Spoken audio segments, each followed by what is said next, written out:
کوثر، مختلف تفاسیر موجود، مختلف معنی موجود. بعض علماء نے کوثر کے مطلب بیان کیے ہیں کہ یہ جنت میں ایک حوض ہے، انتہائی اس کی کیفیات بیان کی. تو یہ جو کوثر ہے یہ وہ حوض کوثر. اکثر ہمارے علماء نے، مفسرین نے اس تفسیر کو قبول نہیں کیا. دوسری تفسیر یہ کہ کوثر کا مطلب خیر کثیر. اس کو بہرحال کسی حد تک ایک تعداد میں ہمارے مفسرین نے قبول کیا، لیکن سب سے زیادہ جس معنی کو قبول کیا ہے ہمارے مفسرین نے وہ ہے اولاد کثیر. لیکن ان معنی کے علاوہ حوض کوثر، خیر کثیر، اولاد کثیر، ان معنی اور تفاسیر کے علاوہ ایک تیسرا بلکہ ایک چوتھا معنی بھی حضرت امام جعفر صادق علیہ الصلوۃ والسلام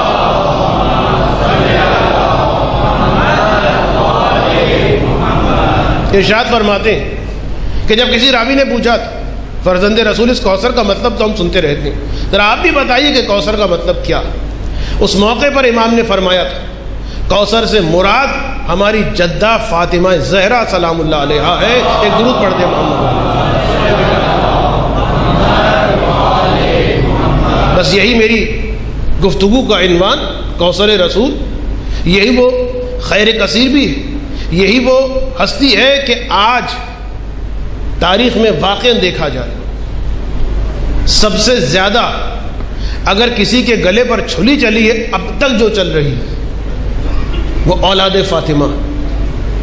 لیکن پوری دنیا میں آپ چلے جائیے، ہر جگہ، یورپ، امریکہ، مشرق وسطیٰ، بر صغیر، ہر جگہ پر ایک دو نہیں، محلے کے محلے سادات کے موجود. گھر جلائے گئے، بستیاں جلائی گئیں، میرا موضوع نہیں، لیکن واقعاً سادات پر جو مظالم ہوئے، اگر موقع ہوا تھوڑا سا اشارہ میں کروں، لیکن اس کے باوجود خدا جس چیز میں برکت ڈال دیتا ہے پھر اس کو جتنا مرضی تم ختم کرنے کی کوشش کرو اس خیر کثیر میں کوئی کمی نہیں آتی.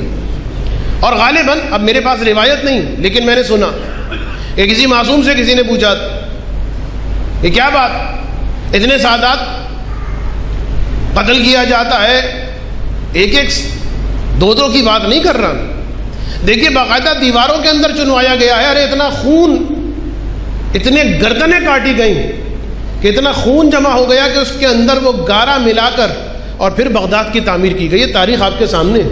بلکہ روایت کا جملہ یہ ہے کہ اتنے سادات کو گرفتار کر کے لایا گیا تھا کہ جو ضرورت تھی اس سے زیادہ جو ہے مثلاً سپلائی ہو گئی تھی. اتنی زیادہ تعداد میں سادات. تو کسی نے پوچھا تھا کہ آخر وجہ کیا، تو امام نے مفہوماً تقریباً یہی بات کی اور پھر ایک مثال دی تھی. وہ مثال دے کے بس میں ربط مسائل کروں. اور امام فرماتے ہیں کہ سنو، دو جانور، ایک ہے کتا اور ایک ہے بکری. کتا یعنی کتیا کم سے کم 4 بچوں کو جنم دیتی، وائلہ 8 پر بھی بات جاتی ہر کتیا. اور بکری جو ہے وہ یا 1 یا 2. کبھی نہیں سنا ہوگا کہ 4 بچوں کو، بہت ریئر کیس، ایکسیپشن. تو کتیا کم سے کم 4، وائلہ 8، اور بکری زیادہ سے زیادہ مثلاً 2. لیکن اور پھر یہ دیکھو کہ بکری کے یہ دونوں بچے اللہ کے نام پر ذبح ہو جاتے ہیں. حج میں کتنی تعداد میں بکروں کو ذبح کیا جاتا، اور اس کے علاوہ بقرعید میں، اور اس کے علاوہ پوری زندگی میں آپ دیکھیں. امام فرماتے ہیں 2 بچے ہوتے ہیں اس کے، لیکن یہ دونوں ہی خدا کے نام پر قربان ہو جاتے ہیں. اور وہ جو اس کے 4 کم سے کم وہ 8، ان بچوں کو کوئی ذبح نہیں کرتا، یعنی ان بچوں کو کوئی کھاتا نہیں. اب میں بات کروں گا اضافے کے طور پر مثلاً فلپین وغیرہ، یہ بھی کتنی بڑی تعداد ہوگی، مثلاً چائنا وغیرہ کتنی بڑی تعداد ہوگی. اور پھر امام یہاں پر فرماتے ہیں مگر سوچنے کی بات ہے، کبھی تم نے کتوں کے ریوڑ دیکھے ہیں؟ تمہیں ریوڑ بکروں پہ دکھائی دیں گے، اس لیے کہ خدا کی راہ میں قربان ہو رہے ہیں. خدا نے ہر ایک جانور میں جب اتنی خیر کثیر رکھ دی ہو تو جب اولاد زہرا کی بات ہو یہ خیر کثیر عطا کرنے والی فاطمہ زہرا.